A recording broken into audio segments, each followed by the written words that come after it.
The Museum of Science, featuring a brand new exhibit, a glacier-sized experience. Trekking around the Arctic has never been easier. Get lost in the mystery and find the beauty in Arctic adventure, exploring with technology. On exhibit now only at the Museum of Science. More at mos.org.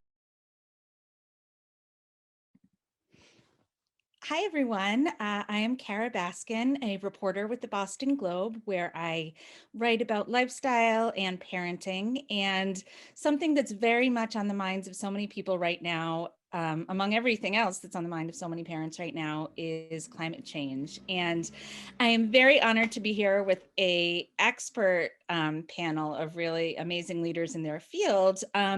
Starting with David Sittenfeld from the Museum of Science. He's the manager of forums and national collaborations, and he's going to kick us off, and then we're going to go through and introduce all of our amazing panelists. This is going to last an hour, and hopefully at the end we'll have time for some audience questions. But David from the Museum of Science can kick us off. Welcome, David.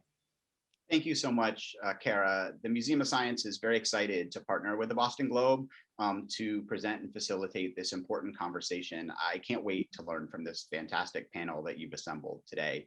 I want to start by saying thank you to the Globe for inviting us into this conversation, and also thank all of you who are watching for joining today. Climate change impacts all of us, but we know that its effects will be experienced disproportionately among communities and across generations. And so this means it's essential to bring in values and perspectives from a diverse public about those crucial questions that science can inform but not answer on its own, about how we respond equitably and effectively to a changing climate. And that means talking about it and listening sort of deeply to one another. An increasing number of people here in our area and across our nation more broadly say that they're concerned about the impacts of climate change, but there's still a greater need for considering and co-creating solutions to this global problem together. Even in Boston, where public concern is quite high, only about half of respondents from our region to an annual study from the Yale University Program on Climate Communication say that they talk regularly about climate change with others. So I think it's so great and important that our partners at the Boston Globe have assembled this excellent panel about communicating climate change to the next generation. For our part at the Museum of Science, we're working to engage public audiences and facilitate conversations through a range of diverse programs and exhibits. And I thought I'd just highlight one or two before turning it back to Kara. We have an ongoing series of virtual programs on climate change for high school students happening right now. And we're hosting 4 deliberative forums on climate hazard resilience with audiences from over 20 science centers around the nation this summer, covering topics like extreme precipitation, sea level rise, extreme heat, and drought. We're also engaging residents in our neighborhoods in community science projects with, for example, Zoe, who you'll hear about later on our panel from the city of Boston, for projects such as the Wicked Hot Boston project that mapped urban heat islands and community impacts in vulnerable areas in our communities. We're also excited to be creating 2 upcoming exhibits that will open up this fall about the topics of protecting endangered heritage sites and possible impacts of climate change on New England wildlife. So look for the museum to address this topic in a number of ways, and we hope you be part of the discussions. I'm excited now to hand it back to Kara, who will facilitate today's conversation. Thanks very much. Thank you, David. And so I'm going to one by one go through and introduce our panelists, so you each can unmute and unveil yourself on video. And when I introduce you, you can just give a quick synopsis of what you do. So in alphabetical order, we have Dr. Jacqueline Ashmore, who is the Executive Director and Research Associate Professor at the BU Institute for Sustainable Energy and the Boston University Departments of Earth, Environment, and of Mechanical Engineering. So welcome, Dr. Ashmore. Thank you so much. It's a pleasure to be here with you and with this amazing panel today. And just a quick set of headlines on what I do. I've done a lot of research on water management, and right now I'm looking at that in the Merrimack Valley in particular.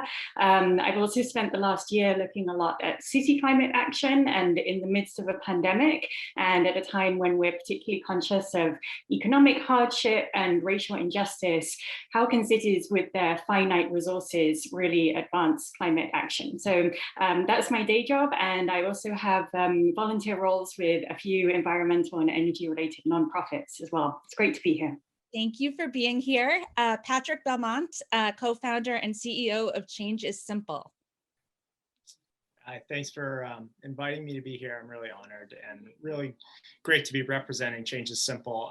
As one of the co-founders, our organization is going out to elementary schools all over the Boston area. We work with about 40 elementary schools a year, where we developed a program about 10 years ago we started, and we go into classrooms and we run hands-on workshops with kids about sustainability and climate change. But our program is really focused on the student and the learner, very learner-centered, and a lot of social emotional ties that we are using in the program are helping these kids achieve goals in the classroom set by their teachers and by the districts. But we're doing it focused on this sustainability and climate change issues so that we're kind of getting the kids ready to tackle on the careers of tomorrow, but be ready to handle it emotionally as well. Thank you for being here. We have Dr. Erin Bernstein, who is the interim director of the Center for Climate Health and the Global Environment at the Harvard T.H. Chan School of Public Health. Welcome, Dr. Bernstein. Thank you, Kara, and thank you, David. And what a pleasure it is to have an opportunity to talk about something near and dear to my heart.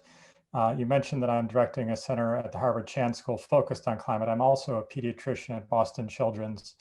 And our work at Harvard Chan Sea Change, the Center for Climate Health and the Global Environment, focuses squarely on the relevance of climate change to the health of our children.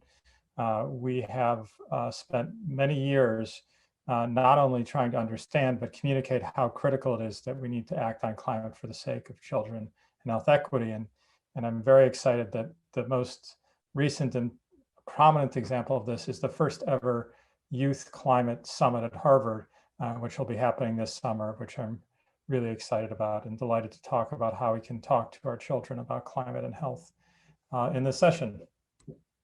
Thank you for being here. Zoe Davis, Climate Resilience Program Coordinator for the City of Boston. Welcome, Zoe.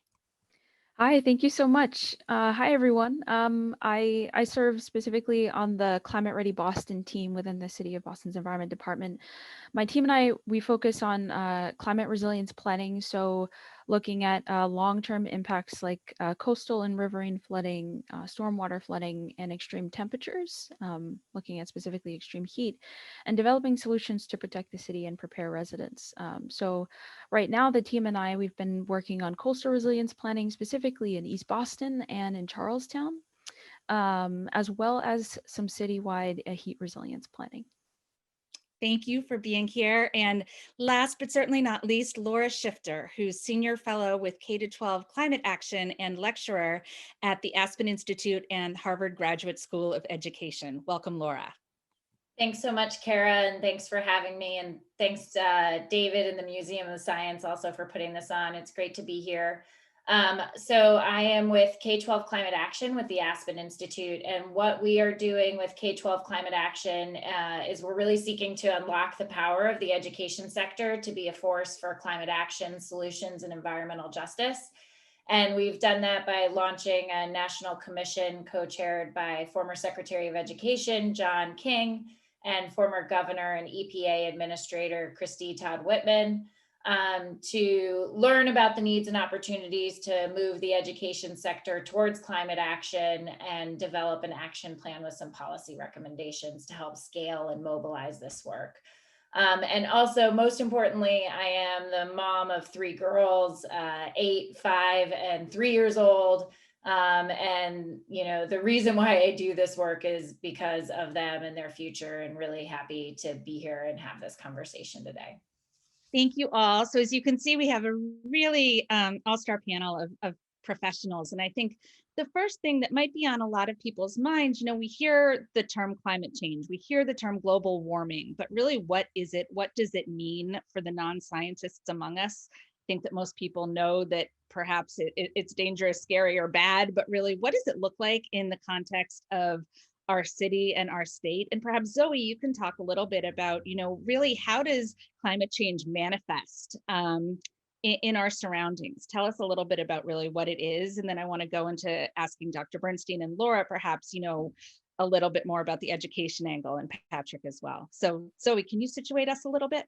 Yeah, sure. So when we think about climate change, what we're referring to are the long-term changes in things like global temperatures and some other characteristics of the atmosphere. But I think it's really important to note that it's different from weather. Weather, as we know in the Northeast, can be a bit finicky. It can snow in one moment and then be 65 and sunny in the next. And we often talk about weather in terms of a certain space and time. But when we're looking at climate change, we're referring to patterns all over the world over much longer periods of time. And I think in some ways, it's also important to note that it's normal for the Earth's climate to change because it's changed in the past, but this time it's a bit different. What we're looking at now is a change that is faster than what has happened in the past, and it's actually caused by human activities. And so when we're thinking about why this is important and what it impacts, the impacts of climate change really do affect animals and habitat, as well as people and their communities and day-to-day living. And so, for instance, and I'm sure many of you watching are experts within your own right, you may have experienced an extreme amount of flooding as you're driving down major throughways, or for example, a couple summers ago, we had a really intense July where we were seeing extremes well beyond 90 degrees. And so it's important to note that where we're seeing instances where hotter periods of time are getting hotter, colder periods of time are getting colder. And so we're reaching these crazy extremes. You're freezing. Am I still frozen? Zoe, you're freezing a little bit, and it's okay. Sorry about that. But I want to turn. No. I want to turn to Dr. Ashmore, and you can unfreeze to talk a little bit more about the concrete ways that we see climate change manifesting in the environment, and then I want to talk about families and kids. So can you chime in?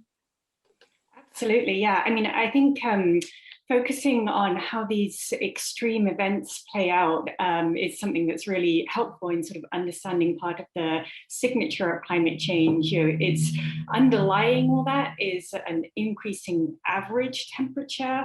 But I think where we really kind of notice it is when we have a cold snap in Texas that is absolutely historic, right? And the infrastructure there is not handled to equip those kind of temperatures. So we see it in these disruptive events. We also see it in urban heat islands in summer. And so essentially our urban areas where there's a lot of gray infrastructure, your roads and buildings, they get hotter than the surrounding rural area in summer. And so you see people, you know, just really exposed to incredibly high temperatures. And then we also have, you know, incredible tidal events sometimes. You know, the sea level rise that obviously Boston is prone to is another piece of the puzzle here. And so, you know, parts of the city really quite vulnerable in part because we built that land out, right? Centuries ago, we created more land in Boston, and in doing so, it's not high above the historic sea level. And so as the sea level rises, because of these increasing average temperatures, we see some vulnerability there. Zoe, I have to apologize. Our director behind the scenes said, you're actually the one freezing, not Zoe. So I didn't mean to blame you for a faulty internet connection. It could be me. It could be me. Dr. Bernstein, how does this affect kids? How does climate change specifically affect children? What should families in particular know? I think that it can seem abstract. What are some sort of practical ways that families should be actually thinking about the impact on their children? Yeah, it's a great question, Kara. And I think there's a couple of concrete ways. You know, climate change really changes the rules of the game when it comes to health. It gets at everything that can promote or otherwise affect the ability of a child to lead a healthy life, whether that's access to food in some cases, the air quality that children may be exposed to. And so I think particularly for children who have chronic medical problems, climate change is something to really pay attention to, because we see, as Zoe and And Jackie mentioned there are times when we're seeing extreme weather events, very high temperatures, which put children at risk. We see this in our emergency departments. But I think that aside from the health threats, I think one of the things that's really important to focus on when it comes to children and climate change is the opportunities. There's so many reasons why children can engage in climate change in ways that are good for everyone and good for them. And the thing we need to fight against is putting climate change out there as all doom and gloom. There's plenty of doom and gloom. I don't think we can deny that. But the reality is that we have a real choice when it comes to how we talk to our children, when it comes to climate change. And we need to focus on the actions that, frankly, are the ones that can fix the problems, the child health problems that I deal with, the health disparities that I deal with, that I cannot fix with a prescription pad, but we can fix them with climate change. And I think talking to our children about that, about how climate action can benefit those children with asthma, can benefit children with mental health disorders, can benefit children who are on the short end of the stick when it comes to health disparities. These are critical understandings when it comes to climate change, and I think should be at the core of any conversation when it comes to climate change. I'm going to go to Laura and Patrick in a second, but I want to follow up on that, Dr. Bernstein. So what are some concrete takeaways or positives that can be done? We hear about what the effects on our kids might be. What are some ways that we can actually push back against that? What's the positive spin there? Well, it's not a spin, it's reality. I mean, the fact is that the single greatest opportunity to improve the welfare of children in this country and around the world is to act on climate change. And let me give some specific examples. Yeah. In the United States, we have an obesity epidemic. The obesity epidemic affects something like, I mean, it depends on which state you're in, but a third or more adults and an increasingly large number of children, particularly children who are poor and children of color. That obesity didn't exist when I started training as a doctor. It is a disease caused by our choices as a society. It's not inherited. It's because of the foods we eat and the lack of exercise. So in order to deal with climate change, I can't write or to deal with obesity, I can't write a prescription. We have fantastic obesity clinics. They have the best practitioners, and we frankly cannot overwhelm social determinants of health, which are, access to foods, exercise, the things that contribute. But if we do what we need to do with climate change, we're going to address that. We need to improve access to active transportation, give children a chance to walk and bicycle safely to school, take public transit. It needs to be safe, it needs to be affordable, it needs to be accessible. We need to do things like Daily Table, which is the brainchild of Dan Rauch, who is the president of Trader Joe's, which is in several Boston communities, which is a grocery store that is essentially a single shop solution to climate change, food waste, nutritional insecurity, and learning how to prepare meals. And it's brilliant. It's a climate solution. It's a health solution. And we need to focus on access to the outdoors and exercise. So that means we need to focus on making sure that there are green spaces that children, particularly in disadvantaged communities, can get to.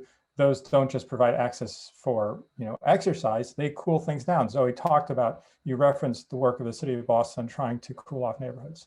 So these each are on their surface direct measures to get at child health and health disparities.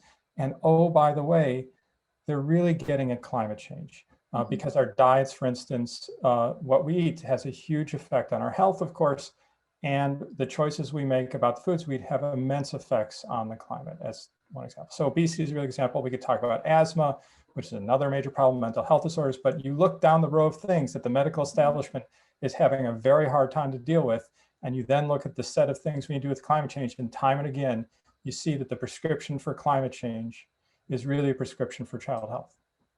Laura or Patrick, Laura, let's focus on you first. What are some ways that kids themselves, just from an educational standpoint, what can kids do to take action? What are some sort of hands-on concrete ways that children can feel empowered instead of simply learning about climate change in the abstract? What can they actually do about it? How can they participate and be part of the solution? So I think one of the most important things is to have the space and the opportunity to learn about it and learn that it is tied to solutions, like Dr. Bernstein said. And so one critical thing that kids can do and kind of families can do to support that is learn about climate change and how it's impacting them. One thing that I talk to my kids about is thinking about it like a blanket, and that the atmosphere is like our Earth's blanket, and the ways, when you are lying under a sheet, how do you feel under the sheet? If you change what it is and make it a quilt, how do you feel under the quilt? If you make it a heavy comforter, how do you feel under that? And as you're changing the material, you actually get hotter, and our atmosphere is similar to that. And we are right now changing the material of our atmosphere, and we're making our planet hotter. So learning about it in a concrete way can be one thing that kids can do to help them better understand the issues at hand. And then another great thing that I think kids can do is take action within their school. And that's one of the things that we're really talking about a lot. It's important to learn about the issue, but it's important to also connect it to action.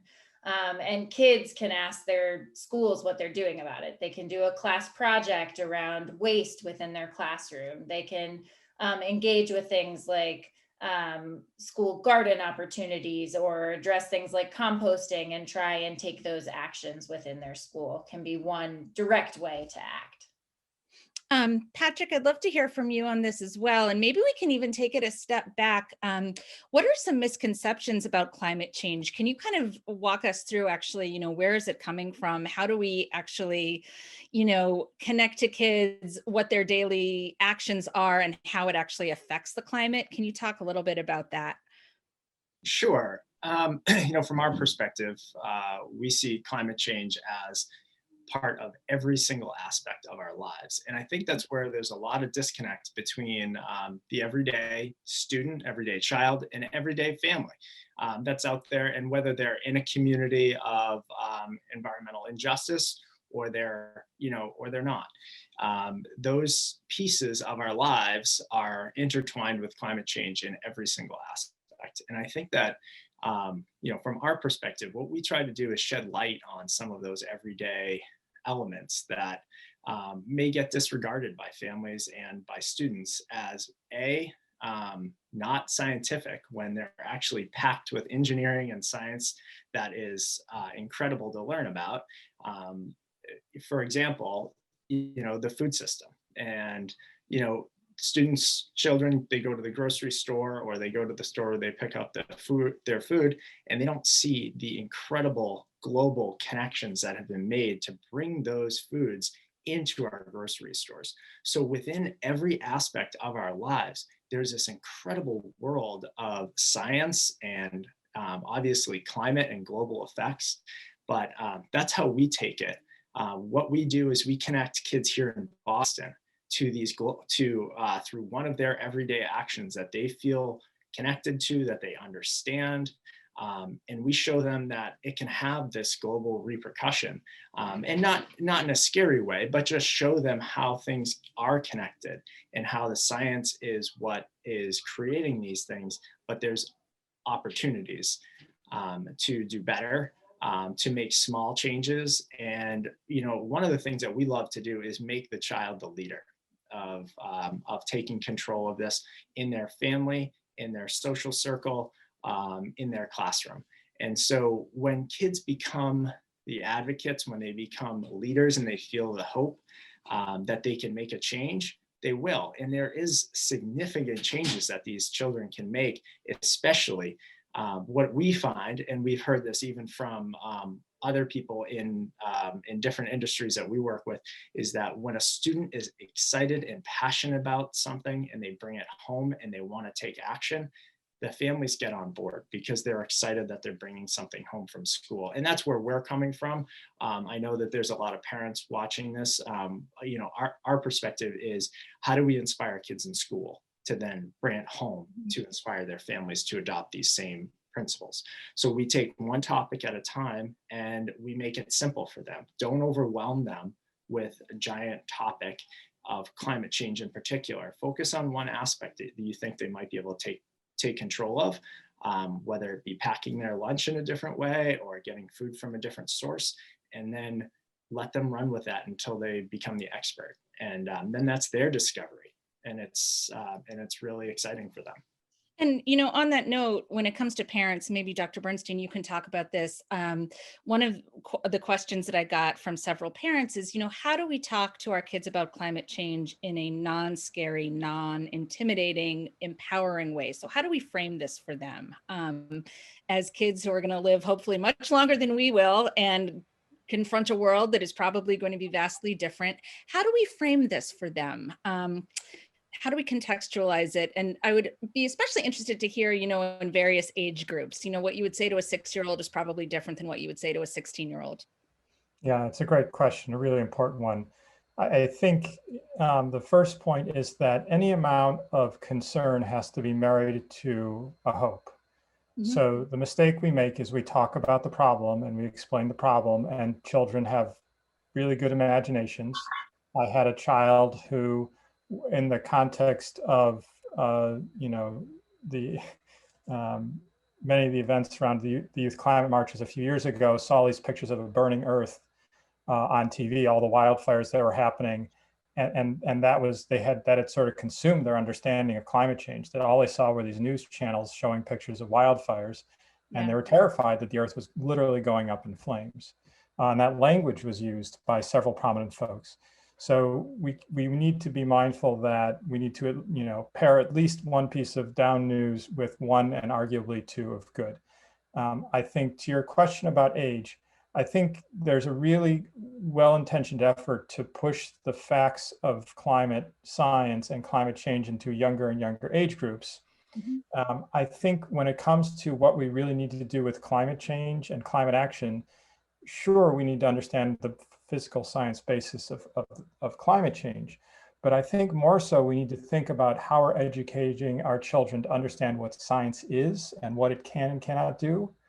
And importantly, the importance of working together to solve problems, right? Because you think about what got us here. We're in a position in which there's I think the lack of, the need for greater science education has become clearer. That was true with COVID. It's certainly true with climate. And I think that's just foundational. So I would argue the emphasis on understanding what science is, not facts of science, but what science is, the scientific process, how you explore understanding through scientific methods is crucial. And also going through, real world experiences about how to work on problems together, and particularly in a solutions lens. So, I think engineering education does this particularly well. They work in groups, they focus on problems, they work in an interdisciplinary way. There are examples here. In terms of, the kinds of stories, I think focusing on what matters to children at various developmental ages matters, right? So as your point, a 6-year-old and a 12-year-old, 8-year-old have very different, interests and experiences. And what I would say, in addition to the solutions focus and sort of meeting children where they're at, is there's no question in my mind that the biophilia hypothesis is not really a hypothesis. I would put it a theory, if not fact, which is to say, when you on the one hand look at what's happening to the climate and what we know that means to health, and you would say, sort of scratch your head to say, why would we do something that is so clearly harmful to us? Why would we choose to do this? And you realize very quickly that if we really understood the relevance of nature to our welfare, we would never do this. And you look at indigenous peoples around the world, it's very clear that they have a very different approach to understanding that world. So those kinds of lessons, getting children in nature, understanding how different cultures understand this, cultivate in children an understanding that, you would never make choices without an understanding of what they meant to the planet and therefore ourselves. So those are just a few ways of thinking about the education piece.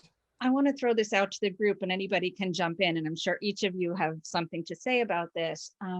Climate change is a politically divisive issue. And even, many teachers have contacted me and said, I get pushback from my administration, or I get pushback from parents who do not want climate change to be talked about. They are deniers, or, call it what you will.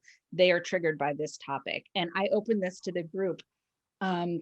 Educators who might be listening, how can they straddle that line between teaching about climate change and, dealing with the political realities? And why is this such a controversial topic? Why do people dispute that this is something that exists? Because in reality, let's be honest, people do dispute that it exists. So anybody, I leave that one up to the group. Feel free to chime in.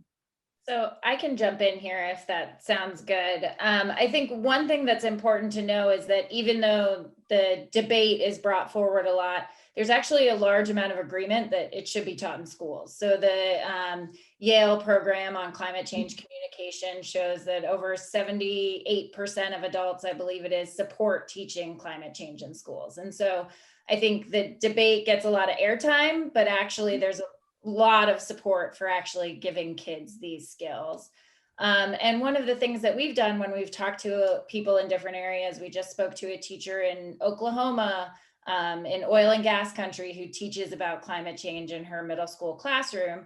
And one of the things that she says is she knows her local community, and she's teaching it with ties to her local community and with the knowledge that people in the local community care about the land and they care about conservation. And there's a concern about jobs, but there's also a recognition that kids will need these skills for the future. So tying it to local context, tying it to jobs, and taking it away from just the focus on climate change, but actually these are skills that we need to have to be able to build a more sustainable society is essential.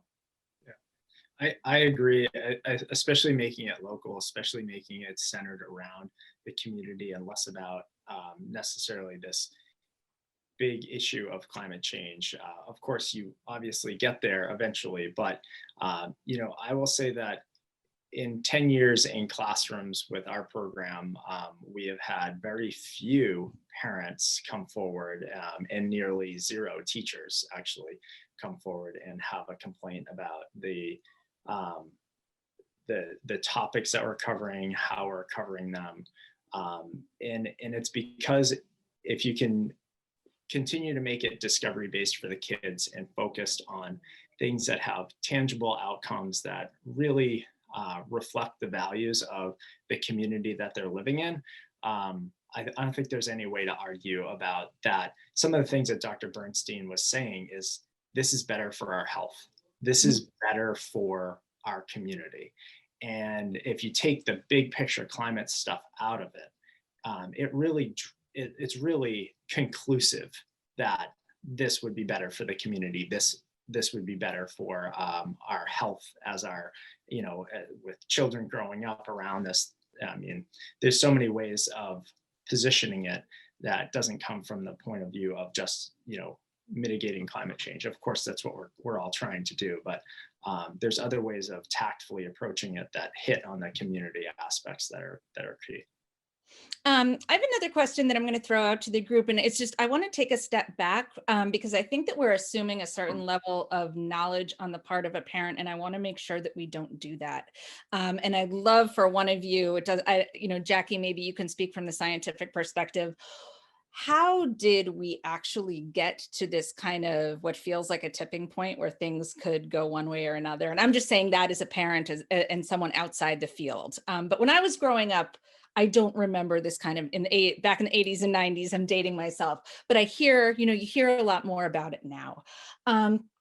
How did we get here? And then we talk about the solutions, like, knowing where your food comes from, spending more time in nature. But could somebody actually connect the dots? Like, what happened to lead us to that point? What are the industries, or what is polluting our environment? What is actually going on here? And what are the things that we can do to stop it? Why is walking to school better? Why is knowing where your food comes from better? I think we have a general idea like, oh, those are good things to do. But perhaps, what is actually the scientific reason to do them, and what led us here in the first place? Sorry, that's a heavy question, but do you mind? It's a great question. I'm happy to dive in, and I'm sure others will have great perspectives too. I think we should be clear that there is a very, very solid scientific understanding of so much of climate change. There are still some uncertainties around rates, and there are some error bars, but fundamentally we have a lot of scientific understanding of this challenge. Now, scientists are not generally trained to be communicators. Scientists have often been actively discouraged from being advocates. No, you're a scientist, you must be neutral, you must be driven by the facts. And so that knowledge has lived in a little pocket of people and publications and journals that are not widely read. So there's been that. And then there's been a massive disinformation campaign, right? I mean, we have seen the media stories around what Exxon knew and when they knew it and what did they do. They actively covered it up, right? And so people who don't have access to the science and saw messaging from these corporate giants, they were like, yeah, they're saying something over in the science community, but I'm hearing it's not true. And fundamentally, we are finding ways to explain this to people now, but there was a big period in which there was just sort of a void of good communication of the science, and people filled that void with disinformation. I'll also say, there's kind of the analog, right, of you put a frog in a boiling hot pan of water and it'll jump right out, but you put it in cold water and just gradually turn the temperature up, and the frog will just sit there, right? In some ways, we have been that frog that started off in cold water and the temperature's gradually increasing, and now it's getting uncomfortable. That's a great analogy, and I don't want to cut you off, but that makes me think, well, so if a child were to come to you and say, Mom, Dad, what is climate change? What should I be thinking about? Like, what is it? What do we tell them? Well, I mean, I think that we should kind of explain that we need to be really intentional about understanding sort of the direction we are headed in if we just carry on living the way we're living these days, right? And that we have an opportunity to change trajectory. And I actually think for all that this pandemic year has been incredibly tough on grown-ups and kids and working parents especially, the pandemic has shown us we can change. And some of this change we've had to make in the last year has been horribly uncomfortable, right? But it's shown us when we need to do something differently, we can find ways to do that. And to the extent that we can find something that's good out of this pandemic, I think that's it, right? That we default to a certain kind of habit, but if we are intentional and if we understand the consequences, we can step back and say, let's do this differently. And so one of the things I can go back to out of this scientific understanding is we know really well, how to transition to renewable energy. We know really well how to change our transportation. And the good news is that a lot of people are starting to act on this, right? Governor Baker just signed the climate bill on Friday. That is fantastic news. We have the Biden administration that is just populating many different parts of the administration with people who care about this and who know that they might be working in the Department of Transportation, but they have to think about this and they have to do things differently because we know what the implications are. So, I mean, I think just conveying to children that we have the tools. I think we're working on ensuring that people who don't work in this work in this field, that everyday people can have access to some of those tools too.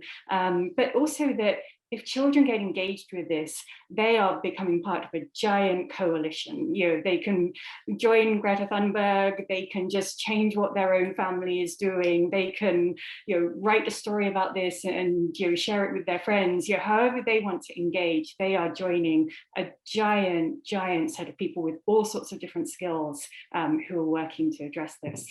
And on that note, Zoe, in the city of Boston, I mean, maybe we can bring it a little bit more local for kids who are living in Boston, around Boston, seeing what might be unfolding at the city level. How can kids get involved? What is the city doing that we might be able to witness and see and read about? And, when we walk around the city, actually observe. How can we make this real for our families? Yeah, one sort of concrete thing that we're looking to do in this heat resilience planning process is really use this as an opportunity to, one, very concretely understand how heat is affecting multiple groups of people, namely youth, thinking about going to school, thinking about hangouts, especially in summer. And so one element of the project that we're trying to develop is ways to engage youth in the actual in the study itself, working alongside the project team, as well as visioning what heat resilience looks like from their perspective in their communities. So getting involved in that process is something that we're trying to open up and engage youth in. But I would say sort of taking a step back, I know that we've talked a lot about opportunities for youth in the STEM fields, but I think it's also really important to note that climate solutions and climate resilience doesn't always and only rest within the STEM fields. Mm-hmm. Artists and creatives and historians, anthropologists, linguists, they're all incredibly critical to developing holistic solutions. And so, one thought to youth who might not want to enter the STEM fields, but feel pulled towards working within climate, is that is possible. One thing that we think about within planning is that the way that we communicate, and this was articulated by some folks, but the way that we communicate with folks about climate change and the solutions within climate resilience and mitigation is critical to how people are receiving it. And so we need that diversity. So for youth listening, whatever the field that you're looking into or what your interests are, there are definitely ways to pull that into climate resilient solutions. And on that note, and then I'm going to go into, we got a lot of pre-submitted audience questions, and I want to try to tackle some of them. But I'd like to just go around the panel and ask you kind of a twofold question. One is one simple action that families can start doing today to help, join the fight against climate change. And one resource that you would really recommend for families, whether that's a book that you recommend, a documentary that you really like, could be anything, but some tools that we can really leave with our viewers as solid takeaways. And Zoe, since you were already talking, we can start with you and then just go counterclockwise around the room, or around the Zoom. I guess not around the room. I'm sorry, my audio was breaking up just a little bit. Can you repeat the first bit of that question? Sure, I'd love for you to talk about one simple thing, or maybe not simple, but one actionable thing that people can start doing, families can start doing today, if they want to begin to feel like they're part of the fight, against climate change. And then a resource that you like, could be a book, could be a documentary, could be an online resource, something that families can participate in or check out together that you think would be worthwhile. And we'll just go around, and then we're going to go to some pre-submitted questions. Yeah, sure. So, a few simple ways, and these were also articulated on by folks previously, but taking opportunities for active transportation, whether it's walking or biking, it's great family time, but it's also it's reducing your carbon output. And then also recycling. It can be sort of a fun thing, especially for young ones.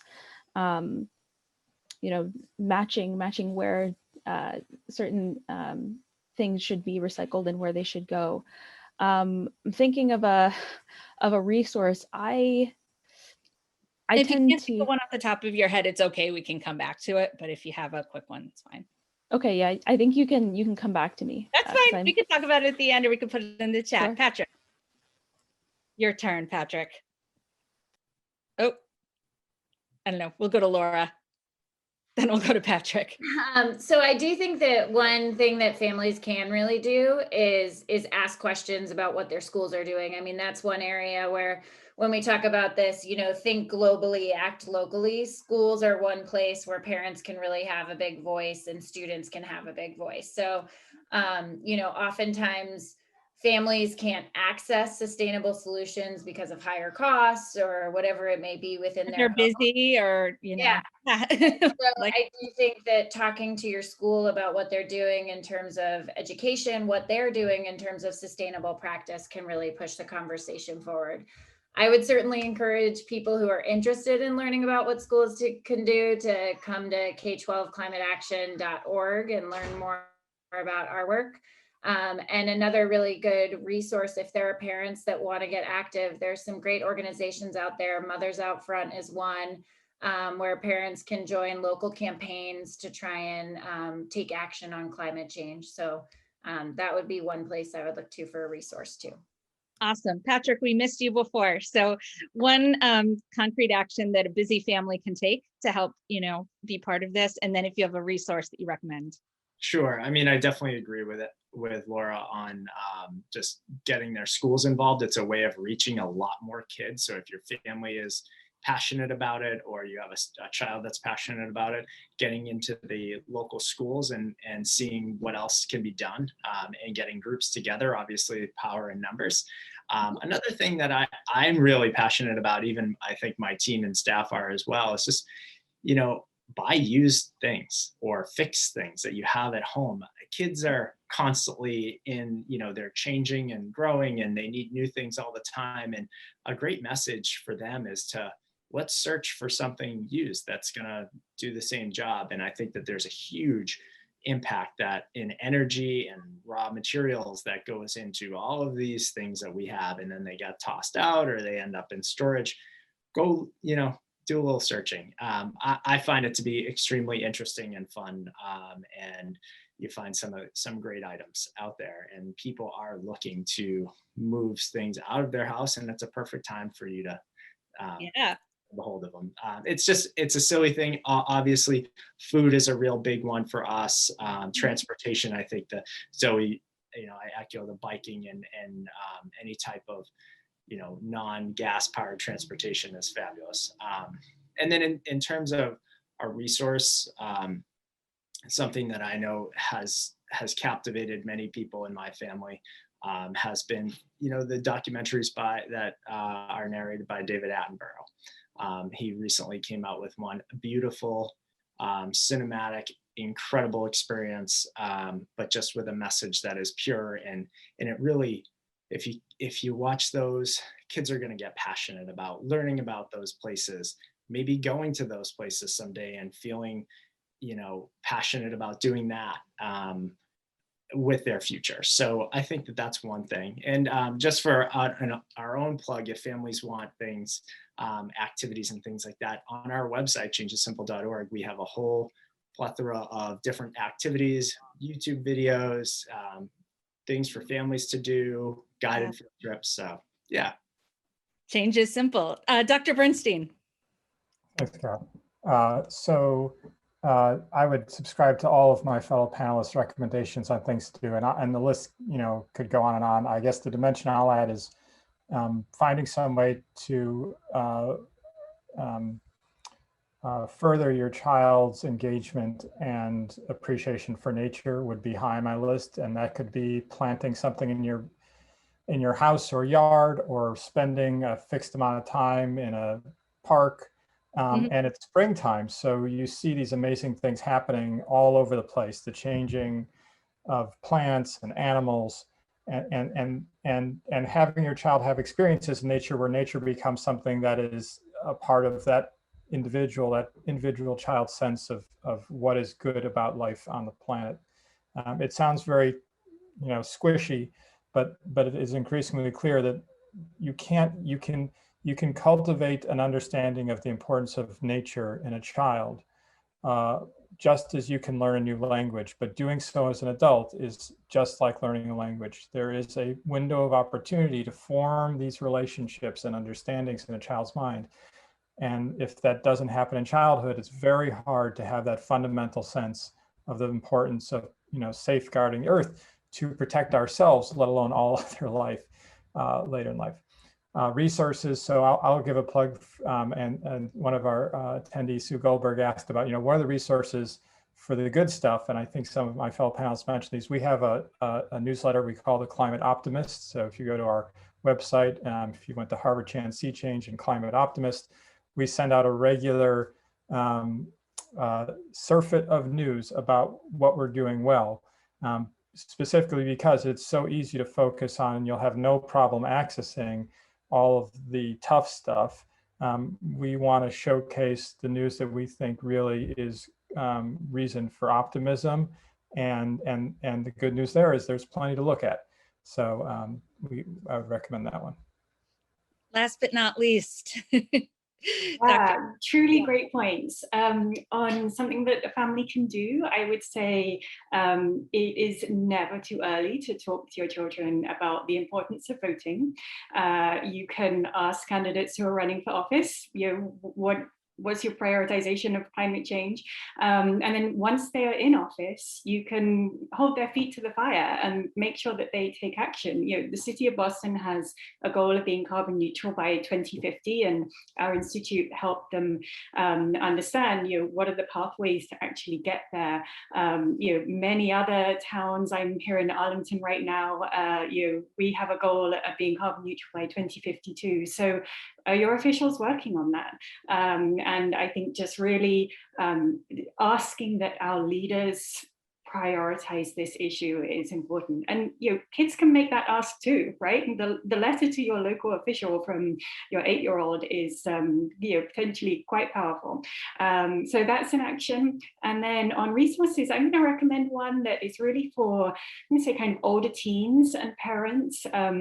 There's a book that came out recently called All We Can Save, and it's by women authors. It's a whole set of essays, poems, reflecting on both, what has already changed and what we can do. And so it's both, sad at times, but also incredibly empowering. And I just kind of love the artistic side of the poetry, and I guess I'll say, it's by women authors. So parents might think, I'll give this to my teenage daughter, but not to my teenage son. But I would say teenage sons need to read it too. So it's a really wonderful book. As the mom of 2 sons, I wholeheartedly agree, Dr. Ashmore. Thank you for these great points. We have about 8 minutes left, and we have so many questions, and I know we won't have time for nearly them all, but I want to just try to tackle a couple if we could. And one is sort of, and this is interesting, and this is something that I didn't think about, and I'm glad that it was brought up. Could you address the importance of role modeling by adults in children's lives regarding actions to take? So what can adults do to really serve as role models for kids? And again, with the caveat that we're living in strange times, and we're frazzled, and we're stressed, and we're busy. So perhaps things that parents can do, even in terms of speaking to their children about it, but also maybe small actions that they can role model for their kids. And I leave this up to the crowd. Whoever wants to chime in can. Building on Patrick's point, I think sort of modeling good consumption patterns is really powerful. So, do you need to order that book online, or can you walk to your nearest bookshop and pick it up there, so that you don't have your delivery vehicle out and about, and the emissions associated with that? Or even better, there are some great online everything is free groups, and so you can source all sorts of things. And I think just kind of building in a light touch discussion of, oh, we've got this decision to make around, do we buy this, or do we find it some other way? Do we drive 5 blocks to get to the park, or do we jump on our bike and walk? And just to kind of flag, one of the criteria that goes into that decision-making mix is this good for the earth or not? It just means you can kind of build that thread and hopefully build that intentionality in choices on an ongoing basis. And I think building off of that too, another important thing that adults can model is kind of resilience thinking on all of this. There's a lot of conversation about the doom and gloom and how scary things can be.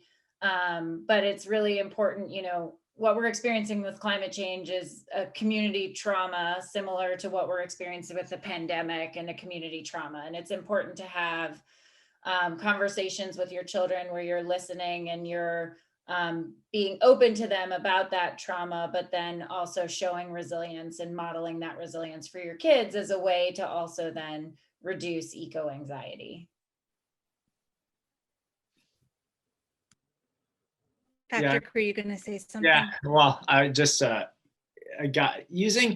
think family members if possible, and everyone's so busy, like you were saying, Kara. It's, you know, we're a convenience driven society, but if parents can take a step back for just a moment in those times of making a big decision, and use environment and the greater good as a key guiding principle for their decision making, and making it a dialogue with their children involved, and saying, this is why we're buying this, you know, hypothetically, let's say a car, you know, this is why we're buying this car. It's not the fanciest car on the block, but it's extremely efficient. It's going to allow us to do these things, and we want to protect these species that we were able to visit in our neighboring, you know, wooded area or at the beach or something like that. There's connections there, and teaching them about the connections and how the decisions are being made, both from a environmental standpoint, but just a community-based, you know, this is for the greater good. Right. And when you instill those things, they're going to, you know, carry hopefully into your children's lives. And then one thing that I wanted to just touch on in terms of eco-anxiety, that's something that we talk about, and I think Dr. Bernstein hit on hope, where, you know, we're all about hope in our program, but one piece there is just this constant desire for us to innovate. And I think that there's an opportunity to, you know, really get that message across to kids, is that we've been innovating since, you know, beginning of time, and we're going to continue to innovate. And you're part of that story. Is you might feel like you're not able to make a change now because you're in 4th grade, or you're 16 or whatever it may be, but someday, not in the not too distant future, you could be in an engineering program, or you could be you could work at a bank that does a whole new way of lending that puts emphasis on environmental projects and things like that, or whatever it may be. There are so many opportunities to innovate, and I think kids need that hope, that innovation, and that innovation is going to happen with them. And before we close, and I'm going to hand it back to David in 1 minute, but I wanted to circle back to something that Zoe said that I think is very important for families and kids to hear. And speaking as a kid who was never a math science kid, I was an English artsy kid. You can be an innovator even if you're not a STEM quote unquote person, as Zoe said. And Zoe, could you maybe give a couple of examples of ways that, you know, an artsier, I hate to lump kids into categories, but you know, somebody who might not think that they want to pursue STEM, but care very much about this topic could feel involved? Yeah, one example for art specifically is public art. Is a way of, it's a very powerful way of portraying messages. And so, you know, sometimes in planning, you know, we connect with artists to do just that, or support artists that are already doing that, to sort of to show what climate change is in a way that's digestible for folks, and you know, how people are being innovative in the face of it. I love that answer. Thank you so much. And so with that, we have 1 minute left. And so I'm going to hand it back to the Museum of Science and David to wrap up before we sign out. Thank you so much, Kara. I only have a minute. I'll just thank our panelists and you for this wonderful and deep conversation. I really resonated with the points that Dr. Bernstein and others made about the importance of hope and highlighting positive actions that are happening here in our communities. And I hope the audience feels as hopeful as I do about some of the positive steps that are happening, like, the way the city of Boston is cooling down our communities through urban planning, or individual actions like Patrick talked about, where the choices in our supermarket or our consumer decisions can kind of translate to conversations that we can have with our families. I'll just say two things before I wrap up. I hope that you'll go out and join a citizen science project. There's so much opportunity for you to contribute data. I love an app called I See Change, where you can just go out and document changes that you see in the environment around you. It's like Instagram for climate change. And I hope you'll check out the museum's offerings around Earth Day, because there's a lot we're doing, including a low carbon transportation challenge, where undergraduates are working on solutions like we heard about. So I want to thank everyone again, and say thank you so much to the Boston Globe, and say have a wonderful day. Thank you so much to all of our panelists. It was a pleasure talking to you. We covered a lot of ground, and each of you were so informative and candid and articulate. So thank you. Hope everyone enjoyed.